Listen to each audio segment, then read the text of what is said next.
Hello everyone, আসসালামু আলাইকুম।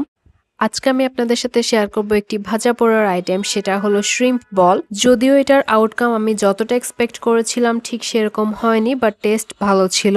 এই রেসিপিটা বানানোর জন্য আমি ফার্স্টে এখানে আলু সিদ্ধ করে নিয়েছি। এরপর আমি আলুগুলোকে ভালোভাবে ভর্তা করে নিব। এটার জন্য আমি ফার্স্টে মরিচ কুচি এবং ধনেপাতা কুচিকে লবণের সাথে ভালোভাবে মিক্স করে এরপর আমি এখানে আলু দিয়ে দিব এবং সেই সাথে অ্যাড করব পেঁয়াজের বেরেস্তা। এগুলো দিয়ে আলুটাকে ভালোভাবে মিক্স করে এখানে আমি সামান্য সরিষার তেল দিয়ে দিব। এরপরে এগুলোকে ছোট ছোট বলের শেপ দিয়ে নিব এবং এর ভিতরে আমি অ্যাড করব চিংড়ি মাছ। চিংড়ি মাছ দিয়ে আলুর বলটা বানানোর পর সেটাকে আমি ব্রেড ক্রাম দিয়ে ভালোভাবে কোট করে নিব এবং মিডিয়াম টু লো ফ্লেমে ভালো করে এটা গোল্ডেন ব্রাউন হওয়া পর্যন্ত এটা আমি ভেজে নিয়েছি।